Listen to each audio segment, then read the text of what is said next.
Hello दोस्तों, आप सभी को हमारा इस वीडियो में स्वागत है। आज के इस वीडियो में हम सभी लोग क्लास 10th से संबंधित महत्वपूर्ण प्रश्नों के बारे में जानने वाले हैं। इस चैप्टर का नाम है मंगलम। जी हाँ दोस्तों, इस चैप्टर का नाम और मंगलम से संबंधित हम लोग ऑब्जेक्टिव क्वेश्चन के बारे में जानने वाले हैं। तो देर ना करते हुए हम सभी लोग इस वीडियो को शुरू करते हैं। पहला प्रश्न कह रहा है दोस्तों कि मंगलम पाठ के रचनाकार कौन है। जी हाँ दोस्तों, मंगलम पाठ के रचनाकार कौन है। ए में है माघ, बी में कालिदास, सी में भास, डी में वेदव्यास। तो इसका सही आंसर क्या हो जाएगा दोस्तों? तो इसका सही आंसर हो जाएगा हमारा डी। मंगलम पाठ के रचनाकार कौन है? वेदव्यास है। अगर पूछा जाए कि मंगलम पाठ कहाँ से लिया गया है, तो ये लिया गया है हमारा उपनिषद से। कहाँ से लिया गया है दोस्तों? उपनिषद से लिया गया है। उपनिषद की संख्या कितना होता है? तो 108 होता है। वेद कितने होते हैं? तो वेद 4 होता है। अगले प्रश्न की ओर हम लोग बढ़ते हैं। अगला प्रश्न हमारा कह रहा है उपनिषद के रचनाकार कौन है। तो इसका सही आंसर हो जाएगा हमारा उपनिषद के रचनाकार सी वेद व्यास हैं। अगले प्रश्न की ओर हम लोग बढ़ते हैं। अगला प्रश्न हमारा है उपनिषद किसका अंतिम भाग है? साहित्य का, संस्कृत का, कि वैदिक साहित्य का, कि गीता का। तो इसका सही आंसर हो जाएगा वैदिक साहित्य का उपनिषद अंतिम भाग है। अगले प्रश्न की ओर हम लोग बढ़ते हैं। अगला प्रश्न हमारा कह रहा है मंगलम पाठ में किस प्रकार का मंत्र है। तो मंगलम पाठ जो है वो पदात्मक रूप में ये वर्णन किया गया है। जी हाँ मेरे दोस्तों, मंगलम पाठ किस रूप में है? तो पदात्मक रूप में ये वर्णन किया गया है। तो किसका सिद्धांत को प्रकट करता है? तो इसका सही जवाब हो जाएगा दर्शन का। अगले प्रश्न की ओर हम लोग बढ़ते हैं। अगला प्रश्न है हमारा किसे वश में नहीं किया जा सकता है। तो इसका सही आंसर हो जाएगा आत्मा।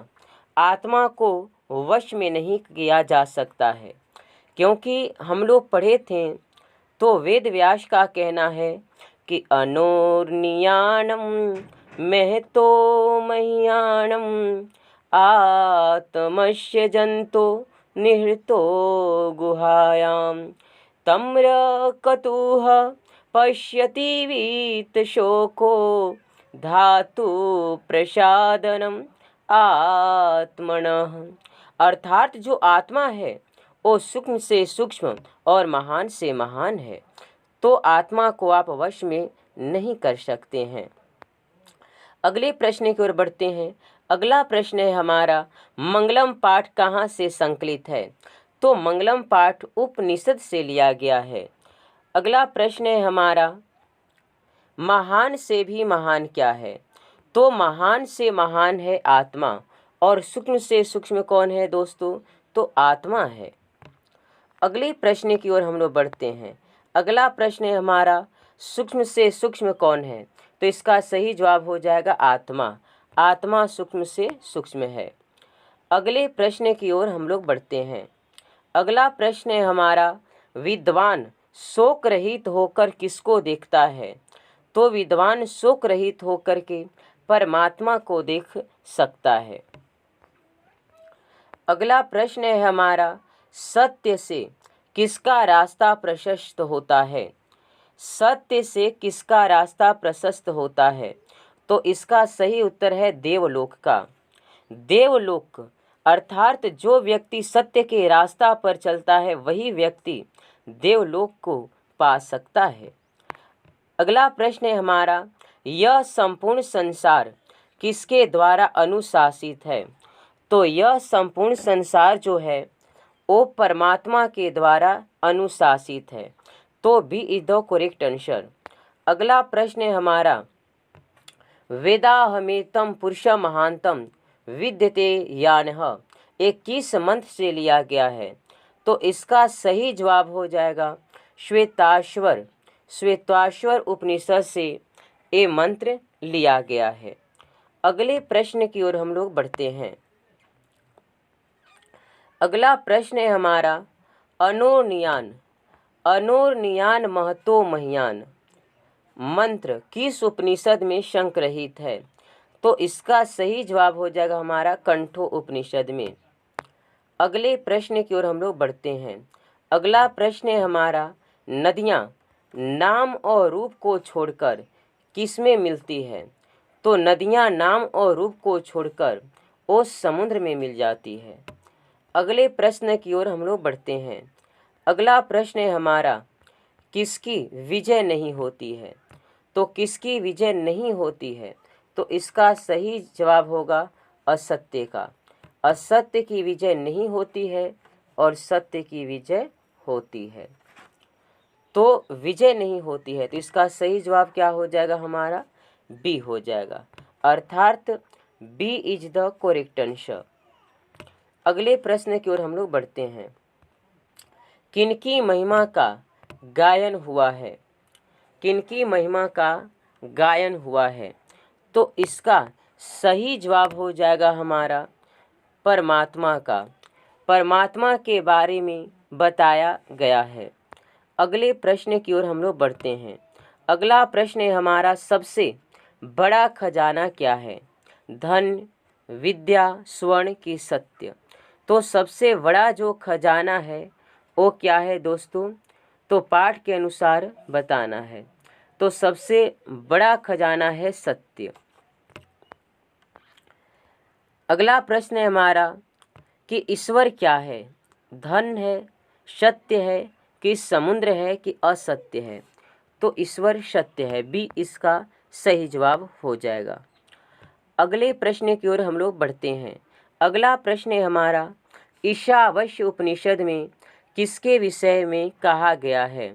तो ईशावास्य उपनिषद में जो कहा गया है वो सत्य के बारे में कहा गया है। अगला प्रश्न है हमारा कंठोपनिषद। कंठोपनिषद में किसके बारे में कहा गया है? तो इसका सही जवाब हो जाएगा कंठोपनिषद में आत्मा के बारे में कहा गया है। जी हाँ दोस्तों, किसके बारे में कहा गया है? तो आत्मा के बारे में। आत्मा नहीं दिया है तो इसका सही जवाब हो जाएगा मोक्ष। अगला प्रश्न है हमारा श्वेताश्वर उपनिषद में किसके बारे में कहा गया है? तो परमात्मा के बारे में कहा गया है। किसके प्रभाव से विद्वान शोक रहित हो जाते हैं? तो इंद्रियों के प्रभाव से। अगले प्रश्न की ओर हम लोग बढ़ते हैं। सत्य मार्ग से विद्वान कहाँ जाता है? तो देवलोक जाता है। अगला प्रश्न है कौन अपने नाम और रूप को छोड़कर मिल जाता है? तो नदियाँ। अगला प्रश्न है हमारा साधक किसको पार कर जाता है? तो साधक मृत्यु को पार कर जाता है। अगला प्रश्न है हमारा सत्य धर्म के लिए किसको हटा दें? तो हिरण्मयन पात्रिण को। सत्य का मुख किस पात्र से ढका हुआ है? तो सत्य का मुख जो है वो स्वर्णमयन पात्र से ढका हुआ है। अगला प्रश्न की ओर हम लोग बढ़ते हैं। अगला प्रश्न है हमारा नदियाँ क्या छोड़कर समुद्र में मिल जाती है? तो इसका सही जवाब हो जाएगा नाम, अर्थात B is the correct answer. अगले प्रश्न की ओर हम लोग बढ़ते हैं। अगला प्रश्न है हमारा प्राणियों के हृदय रूपी गुफा में कौन बंद है? तो बताए थे अनोनियान महतो मयान आत्मश्य जंतो निहतो गुहायाम, अर्थात जो आत्मा है वो सभी प्राणियों के हृदय रूपी गुफा में क्या करता है? निवास करता है। तो इसका सही जवाब क्या हो जाएगा मेरे दोस्तों? आत्मा। अगले प्रश्न की ओर हम लोग बढ़ते हैं। नदियाँ कहाँ जाकर मिल जाती है? तो समुद्र में।